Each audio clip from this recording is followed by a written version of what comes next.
Mam, Assalamualaikum. Masih mengulik tentang kota Efesus. Kali ini tentang kebudayaannya ya Mam, tentang kebiasaannya, dan tentang apa-apa yang terjadi pada masa itu.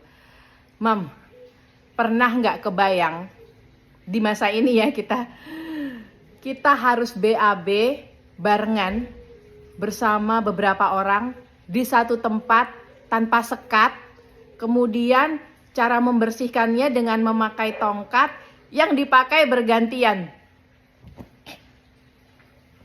Ya udah, saksikan aja ya Mam, bagaimana caranya dan gimana ceritanya.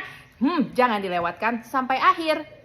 Hai Mam, kalau mamam semua berjiwa seperti saya, petualang gitu ya, dan suka film-film gladiator, film-film Hercules gitu ya, wajib banget memang untuk datang dan singgah di reruntuhan kota Efesus ini. Efesus pada awalnya adalah kota Yunani kuno, namun kemudian direbut dan mengalami kejayaannya pada masa kerajaan Romawi. Dan kita tahu orang-orang Romawi menganut paganisme, yaitu menyembah banyak dewa-dewa dan dewi-dewi. Untuk kota Efesus sendiri, di antara dewa-dewa dan dewi-dewi yang mereka sembah, ada satu dewi yang memiliki kedudukan paling tinggi dari dewa dan dewi lainnya, yaitu Dewi Artemis namanya. Nah, dewi atau dewa yang mereka sembah itu akan dibuatkan kuilnya sebagai tempat penyembahan. Dan sebagai dewi tertinggi, maka kuil untuk Dewi Artemis dibuat paling besar di antara kuil-kuil lainnya di Efesus ini. Bahkan kuil Artemis di Efesus termasuk yang spektakuler besarnya dibanding dengan kuil Yunani dimanapun yang pernah ada. Karena kuil ini dikelilingi oleh 127 tiang berukuran tinggi dengan ketinggian sekitar 20 meter yang dihiasi dengan patung-patung perempuan. Selain sebagai tempat pemujaan, kuil ini juga menjadi pusat perdagangan dan menyimpan harta benda berharga yang dipersembahkan oleh para pengunjung dan pelaut bagi dewinya. Kekayaan kuil ini membuatnya menjadi target para penjara. Ya iyalah ya, kalau kita tahu ada sebuah bangunan kuil apalah namanya yang di dalamnya banyak harta benda gitu, emas, permata, berlian ya, yang dipersembahkan oleh para pemuja dewi tersebut bagi dewinya gitu. Dan emas atau permata perhiasan berharga itu hanya diam mangkrak di dalam gedung itu, siapa yang gak pengen nyolong sih? Maksud saya penjarahan atau perampokan yang dilakukan oleh beberapa kalangan saat itu ya bisa dipahami gitu loh. Ini kamera saya sedang menyoroti sebuah lubang ya Mam. Nah, lubang ini adalah tempatnya tiang penerangan bagi jalan ini. Tiang ini akan berpasangan dengan tiang lagi, tuh ada lubang lagi ya Mam. Jadi lubang-lubang yang saling berhadapan ini kemudian dipasangkan tiang, yang pada tiang tersebut diletakkan obor-obor penerang jalan ya untuk malam hari di kota ini Mam. Dan di masa peradaban Romawi di Efesus ini ada juga sistem klaster seperti kita Mam. Jadi klaster orang-orang pejabat, orang-orang kaya, itu komplek perumahannya berbeda dengan para rakyat jelata, buruh, dan orang-orang miskin gitu ya Mam. Nah, perhatikan para pengunjung yang tangannya membentang di kedua tiang ini Mam. Ini sebenarnya mitos ya. Jadi mitos yang ada itu kalau kita berhasil menyentuh dua pilar di antara ini gitu ya, tangan-tangan kita, maka kita akan hidup serba berkecukupan, serba mewah, serba terjamin gitu masa depannya ya. Padahal itu hanya mitos. Kenapa? Karena tiang-tiang itu dibangun oleh para orang kaya sebagai penghalang agar kereta kuda yang digunakan sebagai alat transportasi waktu itu tidak sampai memasuki komplek perumahan mereka, jalan-jalan di depan rumah mereka, karena kotorannya sangat mengganggu gitu ya. Maka dibuatlah semacam forbidden gitu ya, atau penghalang, jadi kereta besar nggak bisa masuk karena jalannya tiba-tiba mengecil disebabkan oleh adanya tiang-tiang yang dibangun sebagai penghalang tersebut. Semua kuil untuk penyembahan bagi dewa-dewi di Efesus ini rusak dan hancur.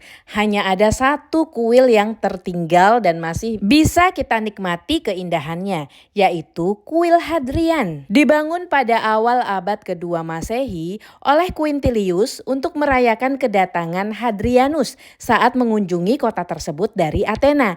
Kaisar Hadrian dianggap salah satu dari 5 kaisar terbaik. Oke, selanjutnya, nah ini yang kita tunggu-tunggu.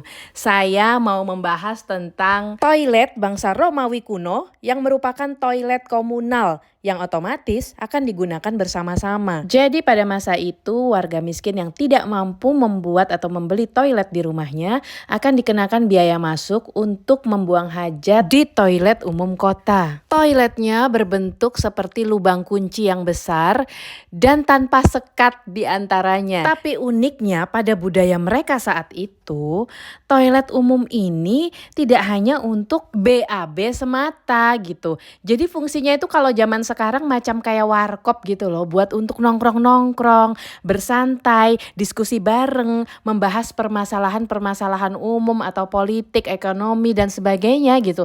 Buat kongko-kongko. Kebayang gak sih kalau kita janjian sama temen terus kita bilang, yuk jam 5 yuk atau abis maghrib yuk kita kumpul di toilet. Gimana sih? Oke, maaf. Mungkin buat saya atau sebagian orang itu lucu, ada juga yang berpikir menjijikkan atau apapun itu. Tapi di masanya, tempat itu benar-benar untuk bersosialisasi. Bahkan untuk berbisnis juga. Jadi kalau pengen ketemu sama teman bisnis, bisa tuh di sana. Nggak tahu, dulu mungkin belum ada zaman kafe-kafean kali ya, sampai segitunya gitu. Nah, ini sketsa gambaran yang saya dapatkan di Google ya. Seperti ini suasananya. Jadi ya gitu deh sambil ngobrol. Dan ini hanya digunakan oleh para pria ya, Mam. Saya nggak tahu, saya belum dapat referensinya kalau para wanita di mana toiletnya gitu. Nah, tongkat dengan ujung spons ini adalah alat yang digunakan untuk membersihkan diri setelah melakukan BAB. Dan tongkat ini dipakai pula bersama-sama. Iya, walaupun sebenarnya ya setelah alat ini dipakai kemudian dicuci di air yang mengalir dan direndam di air cuka. Tapi tetap juga sih gak bisa dan gak mampu gitu ngebayangin alat pembersih yang dipakai beramai-ramai bersama-sama di bagian yang vital pula gitu. Aduh, memang berat sih kalau dipikirin dan di-compare atau dibandingkan dengan zaman sekarang. Secara dulu kan memang belum ditemukan tisu ya, Mam. Jadi ya begitulah cara mereka melakukan atau berbudaya di zamannya gitu. Dan justru bagian inilah yang paling saya sukai ketika kita mengenal satu kebudayaan baru yang belum pernah terbayangkan, tidak pernah terpikirkan gitu ya. Dan saya kembali menyadari bahwa wisata sejarah adalah bentuk perjalanan yang memungkinkan kita untuk menggali jejak peradaban lama. Dalam setiap batu dan reruntuhan terdapat kisah-kisah yang mengungkapkan bagaimana masyarakat dahulu hidup, berinteraksi, dan berkembang. Melalui wisata sejarah, kita dapat menghormati dan memahami warisan budaya yang kaya, serta menggali pengetahuan mendalam tentang sejarah manusia. Sebagai salah satu negara yang menyimpan banyak kisah peradaban dunia, Turki jadi salah satu destinasi yang banyak dikunjungi. Ingin mendalami sejarah dengan cara yang menarik? Cobalah berwisata ke negeri dua benua ini. Dan itulah yang membuat saya sampai 2 kali datang ke sini. Hanya untuk berwisata di tempat-tempat yang sama, di tempat-tempat yang tidak berbeda. Dan saya harap konten yang saya buat ini bukan sekedar kenangan memori untuk saya pribadi dan keluarga. Tapi semoga konten ini juga bermanfaat untuk wawasan bagi semua yang menontonnya. Bisa menjadi media yang menghibur sekaligus sesuatu yang bisa menambah ilmu. Oke, Mam, terima kasih untuk terus menyaksikan video saya sampai akhir. Share, like, dan komen please. Wassalamualaikum warahmatullahi wabarakatuh.